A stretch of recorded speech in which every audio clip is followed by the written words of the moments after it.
काश्मीरी. अरे कमी वापर पण अस्सल वापर. MDH काश्मीरी लाल मिरची पावडर. MDH. जो प्रवास मुक्ताईकडे जातानाचा दिसतो आहे, मुक्ताई मंदिराकडे, आपण कसं बघतो? मला समजलं नाही गिफ्ट देण्यात आलं मुक्ताईकडे. मुक्ताईवाडीची भेट प्रतिमा तुम्हाला देण्यात आलेली आहे. तुमचा जामनेर तो वया मुक्ताईनगर प्रवास दिसतो.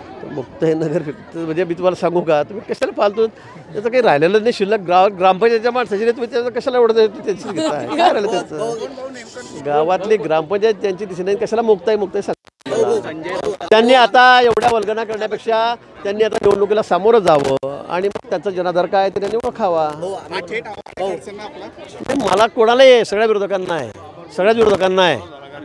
फालतू बडबड करण्यापेक्षा आपण आता निवडणूक समोर आहेत, समोर नगरपालिका आहेत, महापालिका आहेत, पंचायत समिती आहेत, जिल्हा परिषद आहेत.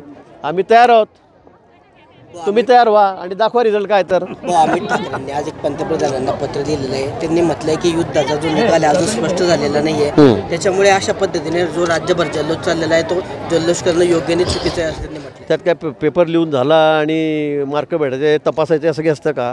सगळ्या जगाने बघितलेलं आहे, सर्व देशाने बघितलेलं आहे आपण काय केलं म्हणून. तुम्हाला काही शंका आहे का पडत त्याच्या बाबतीमध्ये? मला वाटतं असे काहीतरी काय प्रसिद्धीसाठी असे पत्र का लिहितात लोक कळत नाही मला. काही आवश्यकता नाही पत्र लिहिण्याची. सगळ्या जगाने पाहिलं आम्ही काय केलं, आमच्या सैन्याने काय केलं त्या ठिकाणी जाऊन.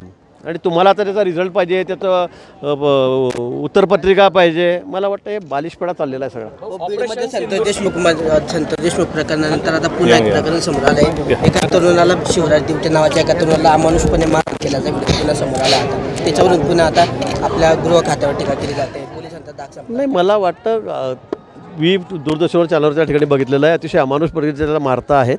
पोलिसांनी आता सगळ्यांना ताब्यात घेतलेलं आहे. कारवाई होते, अधिक कठोर कारवाई त्यात होईल. आता मानसिक विकृती वाढलेली आहे समाजामध्ये, त्याला कोण काय करणार? निश्चित पोलीस त्याचा बंदोबस्त करतील आणि पुढच्या वेळी असं कोणी हिंमत करणार नाही असा चोख बंदोबस्त पोलीस त्यांचा करतील. दत्तात्रय कराडे यांचा ड्रग्स पोटे यांना ड्रग्स प्रकरणामध्ये निलंबित नाही झालेला. खडसेंनी आरोप केला की जळगाव जिल्ह्यासाठी महाराष्ट्रात मोठ्या प्रमाणात ड्रग्स काढले जातात. आपलं नाव घेतात राजकीय आशीर्वादाने ड्रग्सची विक्री केली जाते जळगाव जिल्ह्यात. आता खडसेबद्दल मी काय बोलू परत? त्यांना कुठे काही झालं तर मी दिसतो राजकीय आशीर्वाद आहे. कोणाला ड्रग्सचा कोणाचा आशीर्वाद असेल? आणि पोटेंचे फोन तपासले असता एका आरोपीशी ते वारंवार बोलत होते, तो मागे कुठे ड्रगमध्ये सामील होता, त्याला तात्काळ त्याच्यावर कारवाई झालेली आहे, त्याला सस्पेंड केलेलं आहे. मला कळत नाही कशासाठी असे निघते फालतू बडबड आपण करायची प्रसिद्धीसाठी.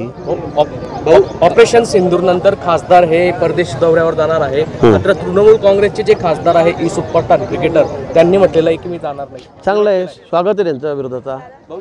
नका जाऊ म्हणा, खासदार भरपूर आहेत ना. खासदार कमी आहेत का?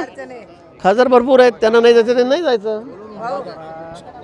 त्यांना काही बळजबरी थोडीच आहे की गेलंच पाहिजे, कंपल्शन नाही त्याच्यामध्ये. चांगलं आहे. देशातल्या 7 खासदारांना संसदेचा पुरस्कार जाहीर झालेला आहे. त्याच्यामध्ये आपल्या निश्चित आपल्यासाठी सर्वांसाठी अभिमानाची बाब आहे, आनंदाची गोष्ट आहे की स्मिताताई वाघ यांना संसदरत्न पुरस्कार त्या ठिकाणी मिळालेला आहे. अतिशय चांगले प्रश्न त्यांनी यावेळेला विचारलेत, चांगलं भाषण त्या ठिकाणी केलेलं आहे, आपले मुद्दे प्रभावीपणे त्यांनी मांडलेले आहेत. राज्याचे असतील, देशातले असतील, आपल्या जिल्ह्यातले असतील, त्यामुळे त्यांना पुरस्कार मिळालेला आहे. आमच्या त्या लोकप्रतिनिधी आहेत, आमच्या जळगावच्या खासदार आहेत आणि म्हणून निश्चित त्यांचा अभिमान, सगळ्यांना आम्हाला आनंद या गोष्टीचा आहे. पाकिस्तानची हेरगीर ज्योती मल्होत्राला अटक करण्यात आलेली आहे. पाकिस्तानची जी हेरगीर होती ज्योती मल्होत्रा, तिला अटक करण्यात आली.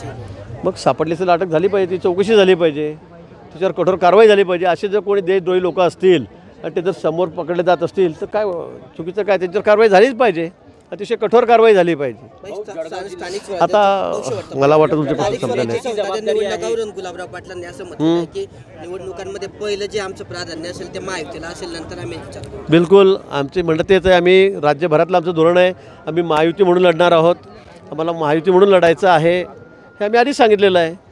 समजा खूपच अडचण झाली, काही नाही झालं तर त्यावेळेला आम्ही विचार करू, पण आमचं धोरण हेच आहे की आम्ही महायुतीमध्ये लढणार आहोत. बैठक झाली भाऊ आणि जळगाव जिल्ह्याची जी स्थानिक स्वराज्याची जबाबदारी आहे ते संजय राऊत यांना देण्यात आलेली आहे. व्हेरी गुड, स्वागत आहे त्यांचं. त्यांनी यावं आणि सांगावं आता कोण कोण निवडून आणतात म्हणून. स्वागत आहे त्यांचं जळगाव जिल्ह्यामध्ये. त्यांनी यावं, नुसतं बूम समोर मीडियासमोर बोलणं आणि प्रत्यक्षात रिझल्ट दाखवणं यात जमीन आसमानचा फरक आहे. बोलायला काही लागत नाही, पण आता त्यांना जबाबदारी दिली तर त्यांना म्हणा इथे या आणि किती लोक निवडून आणतात ते मोजून दाखवा. MDHचा किचन किंग मसाला किचन मध्ये असला तर आपण काहीही बनवू शकतो. वांग्याचं भरीत, आलू गोबी, भेंडी मसाला आणि भरपूर काही. MDH